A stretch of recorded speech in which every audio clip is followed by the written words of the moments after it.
Hello again. So, my birthday's coming up in a little bit, and I got to thinking about some other gifts we might be able to give to ourselves. And I think this one, when I thought of it, really is one of the big ones. Is probably one of the most important gifts we can give to ourselves, and that I was reminded of it this week, just talking to one of my clients about sort of something they could do. And that gift is the gift of self-knowledge. So let me ask you a question. And it may seem a bit forward or a bit awkward, but go with me on this. And the question is this: who are you? Now the trick is you're not allowed to answer with your name or what you do for a living, what you do sort of all day long. So in my case, I couldn't answer with Rob Card or writer or coach. That's fair. But this might stump a few of you. So let me ask this again. Who are you? And without those things that we tend to fall back on, without sort of identifying with our just our names or what we do, it might be difficult for some of us to come up with an answer to this question. So let me give you a little help by telling you a little bit more about who I am and some of the answers that come up for me when I hear this question. I am an artist, a lover of good stories, a romantic, a dreamer, a helper. I am inspired by music. Those are just some of the things that come up for me. And you can start to see how there really are lots of different types of ways of answering this question.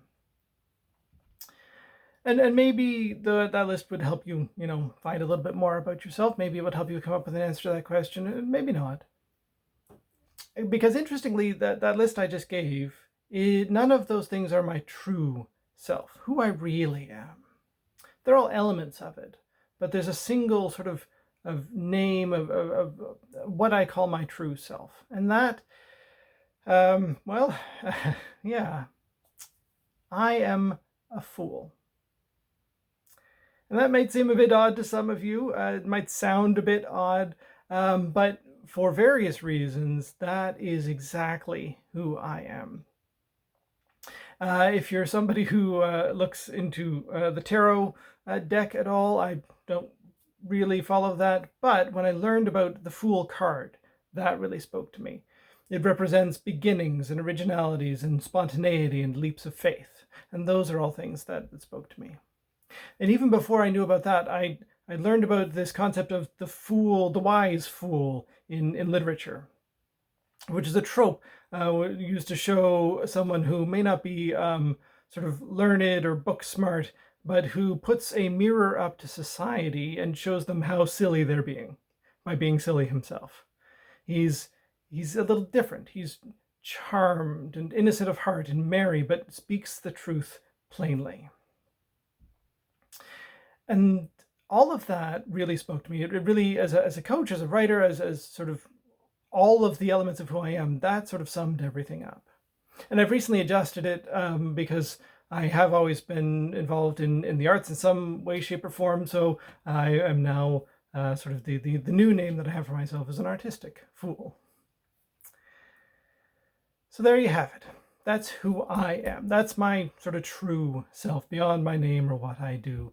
That is how I know who I am and what I can always go back to as this sort of really powerful gift to tell me, what I need to do in any given situation, how to handle life. I can always go back to that as a resource. So let's get back to you. How do you find your true self? Well, there's a bit of an activity you can try. And so here's the book that I got it out of, which is, What Color is Your Parachute? It's a great book for finding the career searches and finding a new job. But there's a really neat exercise in here that I've sort of extrapolated and sort of made my own version of, called the I am list. So here it goes. If you want to find out more about who you are, here's something you can try. On a piece of paper, just write I am at the top. And then go through a brainstorming process, write down everything that comes up. Now, brainstorming is often hard to start, so the way I recommend is just be descriptive. Write down like things you see. I am a man, or I am tall, or I am a daughter, or a brunette. Whatever helps you to start, whatever sort of physical things might help to just sort of get that process going. And then slowly move to a deeper level. I am a lover of good wines, or an environmentalist, or whatever you are. Start to like take the time, do this over a few days if you can. Don't rush it. As more things come up to you, add them to the list. And even maybe after you've done this whole process, other things might come up that you want to add to the list. But really take the time to figure out all of these little internal bits of yourself, of who you are, and write them all down. And once you think you have a pretty exhaustive list, what I want you to do is go through and pick the top 10. And as you do this, I suggest having a thesaurus handy, or just play with words a little bit and see if there isn't a right word that really can encompass like a bunch of these other ideas that you've come up with, and make that your top 10 list. And then comes the really hard part of ordering your top 10 list. Which one is most you down to which one is sort of least you. They're all going to be pretty high on your list. And the easy way to do this, the easy sort of sort technique that I've learned is you just take 2 items at a time and you say, if I could only be one of these things, which one would it be? And it might be a little bit difficult, but if you can pick one, that sort of tells you it's higher than the other one. And then you can sort of go through a sort of a sorting process using that, just 2 items at a time. And once you've got this list, see what that tells you about yourself. And there's an optional step you can go through where you write each of these items down, each of the 10, on a new piece of paper, and then write out what it is that speaks to you about that item. And sort of just go through a bit of a story, or sort of a process of just writing out like why that inspires you, why that is you, why that means something, and see if that tells you anything more. And hopefully at the end of that process, you'll have a good sense of who you are. You may not know that true self name yet, but you're probably narrowing in on it. And if you still need some help, if you're still struggling with this after all of that, feel free to reach out to me.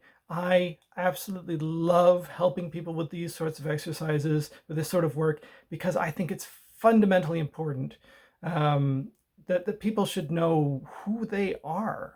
To be able to sort of move forward powerfully in life and be creative and whole. So I hope this helps you find out a little bit more about yourself. And until the next time, remember to dream big, laugh lots, and create. Take care.